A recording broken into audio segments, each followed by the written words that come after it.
everybody doing? Good, beautiful day, huh? All right.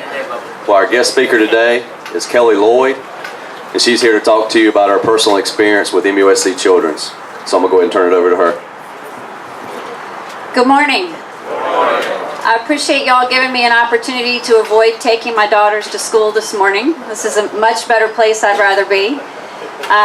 Thank you for giving me a few minutes to talk to you this morning. My name is Kelly Lloyd, and I'm a volunteer with the Children's Hospital.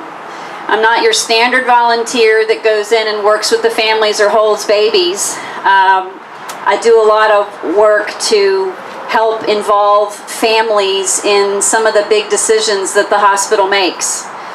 And I come to this because my daughters were patients at MUSC. 9.5 years ago, I was pregnant. I was an old pregnant lady. I was 42 years old, pregnant with twins, which is kind of a no-no. It's too old, advanced maternal age. And the babies decided to come early. A normal pregnancy is 40 weeks, which means I was due on November 30th.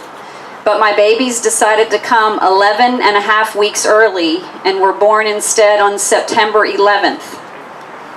One of them weighed 2 pounds, 12 ounces, and the other weighed 3 pounds, which, believe it or not, were pretty large for having been born that early. But their diapers were about that big. I wish I had one here to show you. Teeny tiny little diapers. And the first one was born, her name is Annie, and they immediately labeled her a Spitfire because she had a really loud voice. And for a premature kid, that doesn't happen very often. And she didn't need a whole lot, believe it or not. She needed a little help breathing, just the little nasal cannula that goes in your nose. And she needed to hang out in the hospital and learn how to control her body temperature and to eat. But she came home to our house at 33 weeks gestation, so 7 weeks early she came home to live with us. My other little girl, Gracie, was not as lucky. Her amniotic fluid that kept her alive when she was inside me got infected. So she was breathing that, so her lungs were not working. So she was on a ventilator for 57 days. So that was a machine that was helping her breathe for 57 days. She had a duct leading to her heart that was repaired surgically when she was 10 days old. She weighed 3 pounds and had surgery. She was here a total of 77 days.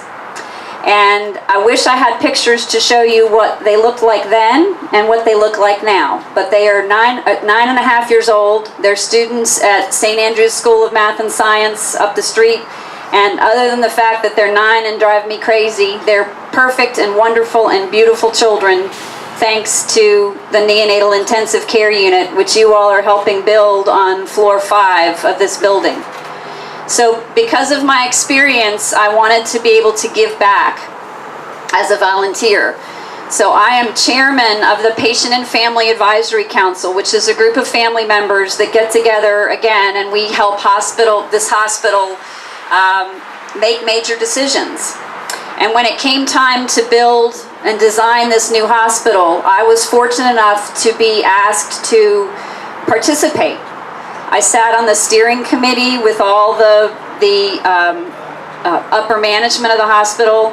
I traveled to other children's hospitals throughout the country to get design ideas. And one of the biggest things I was able to do was to recruit other family members, other families like mine, to help participate in the design. So with all the meetings with the architects during schematic design and design development, when you had the architects and the doctors and the nurses sitting around the table designing spaces like the operating room and the neonatal intensive care unit and the emergency department, we had between 1 and 4 family members at the table for every meeting. And that's really unusual for a children's hospital to involve family members to that extent. But MUSC felt like, how can we design a building that's going to treat children if we don't have family members that are going to be spending up to 77 days like I did in that building? And it worked really, really well. There was great discussion back and forth between the family members and the architects and the caregivers. One story in particular that I told to the supervisors and managers here a few weeks ago when I spoke is one of the units you're designing, or one of the places you're building, is the pediatric cardiac intensive care unit. And we were just speaking about somebody whose child had a heart transplant in that unit. That's a unit where babies who have heart trouble have their hearts operated on, and sometimes a heart transplant where they'll take their heart out and put a new heart in, if you can amazingly believe that that happens. Well, we had a family member who was sitting and participating on the design of that unit, and her baby had died. She had lost her daughter, not because of anything MUSC did wrong. It's just everything they did wasn't enough for her child. But she cared enough about MUSC that she came to help us design the building. And she, at that time, there was some question about whether or not the rooms that each of the patients were going to be in were going to be private rooms. Because I do not know if you're aware, but in our old hospital, a lot of things are open bay, which means you have a bed and a bed and a bed right next to each other. There's no privacy. So there was a lot of discussion at the beginning of our design about whether we were going to have that same kind of format or whether we were going to have individual rooms for babies and families to be in. And this woman who had lost her child sent an email to me at the end of the first design meeting, and she said, I know that there's a lot of discussion about this, but I want to tell you how much it would have meant to me if I had had my own room to spend time with my daughter at the end of her life, to cry, to be able to hold her and not feel like there were other people around watching us. And while her story of losing her child is unique, thankfully that doesn't happen very often, her need to have her own privacy and be with her child is not unique. And so I sent that email to the physician, the doctor that's was in charge of the design team, and he read it at one of the next design meetings. And after reading the email, he said to the group, the discussion of whether or not we have walls is done. We are going to have private rooms and we are going to have walls because this family member has told us how important it is to her. And without her participation and her voice, that wouldn't have happened.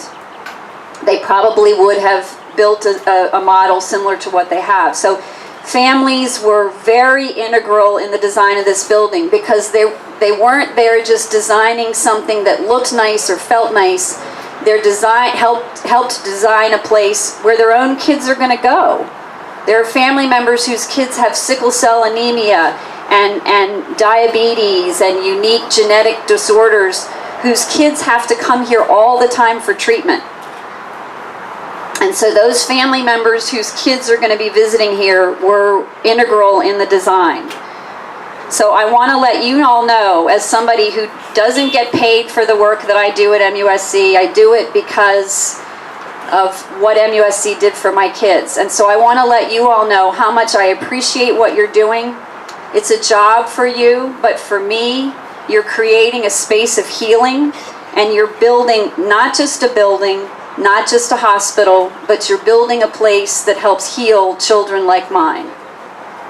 So thank you very much. I hope you have a great day.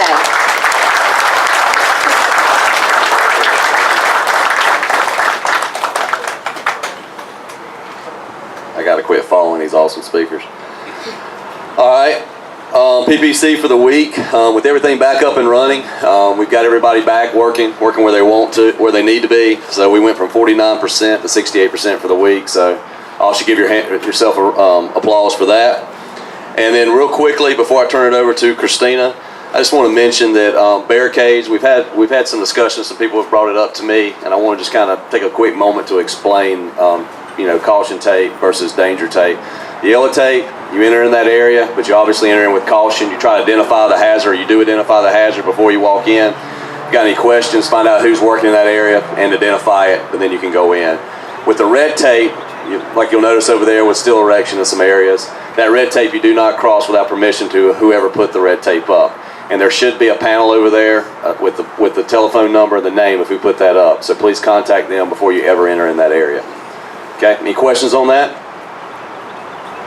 All right, I'm going to go ahead and turn it over to Christina. Thanks. All right, guys, good morning. All right, so who this week thought about their light bulbs when they either turned it on or turned it off last week? Anybody? Nobody? Come on, guys. Thank you, Gentry. All right, so this week, I want to talk about energy conservation again. But instead of, the extremely wasteful incandescent light bulbs that we talked about last week, I want to talk about CFL light bulbs, or compact fluorescent light bulbs, or your standard fluorescent light bulbs.